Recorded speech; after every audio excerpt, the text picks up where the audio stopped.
Good morning. This is your AI News Bulletin for April 29, 2026. Here are today's top stories. Leading off, Elon Musk has taken the stand in his trial against OpenAI. Elon Musk has begun testifying in his high-profile trial against OpenAI, Sam Altman, and Greg Brockman. The case is now in a California federal courtroom and could bring in more major AI industry witnesses. Google has reportedly signed a classified deal letting the Pentagon use its AI for any lawful government purpose. The agreement comes as employees raised concerns about military use of the company's models. Anthropic has launched new Claude connectors for Photoshop, Blender, Ableton, and other creative tools.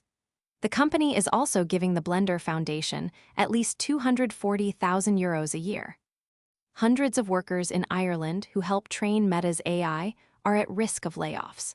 The contractor says more than 700 jobs could be affected as Meta reduces its reliance on outside vendors. The FIDO Alliance, with Google and MasterCard, is working on standards to secure payments made by AI agents. The goal is to prevent hijacking, fraud, and other rogue transactions. OpenAI's Codex instructions now explicitly tell the model not to talk about goblins, gremlins, or similar creatures unless they are relevant. The odd rule has turned into a small meme around the company's coding tools. A Verge report says AI tools are making it easier for inexperienced hackers to act like script kiddies. Security researchers warn the next wave of attacks could be broader and more dangerous.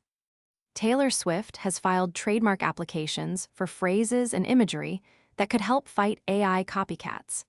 Her team is using trademark law as another possible tool against deepfakes and imitation. India's NITI Aayog says digital public infrastructure could contribute 4% of GDP by 2030. The report calls for a state-led rollout of the next phase of DPI. A new debate is building around India's draft IT rules, including binding advisories, 3-hour takedowns, and blocking transparency. The discussion is focused on how the rules could affect platform compliance and speech. Now let's go deeper on today's top 3, starting with our top story. Elon Musk has officially begun testifying in the trial he brought against OpenAI chief executive Sam Altman and company president Greg Brockman. The case is being heard in a California federal courtroom, and it is expected to draw testimony from some of the biggest names in the AI industry, including Microsoft Chief Executive Satya Nadella, Microsoft Chief Technology Officer Kevin Scott, and former OpenAI Chief Technology Officer Myra Murati. The dispute goes back to OpenAI's founding, when Musk was part of the original team and invested up to $38 million. The relationship later broke down over the company's structure and mission, including whether OpenAI should be folded into Tesla. Musk eventually left, later founded xAI, and then filed several lawsuits against OpenAI. This case is the one that has made it to jury trial. At the center of the suit is Musk's claim that OpenAI violated its mission to build artificial general intelligence for the benefit of all humanity. He is also alleging fraud, unjust enrichment, and breach of OpenAI's charitable trust. He wants the court to strip Altman and Brockman of authority, unwind OpenAI's for-profit restructuring, and remove what he says are improper financial benefits. The next phase of the trial will matter, because it could put the company's history, governance, and commercial structure under sustained public scrutiny. Next up, Google has reportedly signed a classified agreement that allows the U.S. Department of Defense to use its AI models for any lawful government purpose. The report says the deal does not give Google the right to control or veto lawful government operational decisions, which means the company's stated restrictions may be more limited in practice than they sound. According to the reporting, the agreement says Google's AI systems should not be used for domestic mass surveillance or autonomous weapons without appropriate human oversight and control. But the same contract also says Google cannot block lawful government use, and it requires the company to help adjust safety settings and filters when the government asks. That makes the arrangement notable because it places Google alongside OpenAI and xAI in the set of companies with classified AI deals with the U.S. government. Anthropic had also been in that group before the Pentagon blacklisted it for refusing demands to remove weapon and surveillance-related guardrails. The timing is important. The reported deal came less than a day after Google employees asked Sundar Pichai to block Pentagon access over fears the models could be used in harmful ways. Going forward, the key question is how much practical control AI companies can keep once their systems are inside classified government use.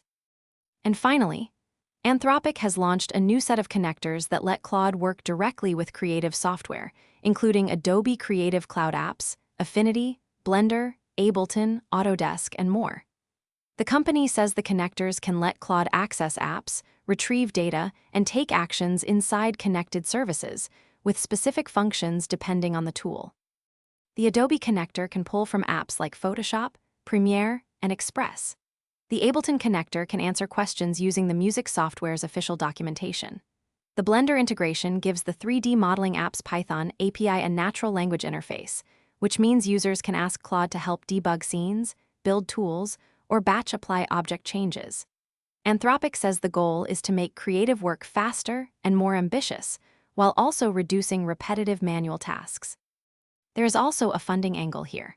Anthropic has become a corporate patron of the Blender Development Fund and will contribute at least €240,000 every year. That support helps keep Blender free and open source, and it places Anthropic more directly inside the creative software ecosystem. The forward read is that AI assistants are moving from general chat into specific production workflows, where they can sit inside the tools artists and developers already use. Stepping back, today's stories all point to the same shift. AI is moving deeper into institutions, whether that means courtrooms, government contracts, creative software, or the systems that handle payments and moderation. At the same time, the legal and security questions are getting sharper, from model governance to worker displacement to misuse by attackers. That mix of adoption and control will keep shaping the field. That's your AI News Bulletin for April 29, 2026. See you tomorrow.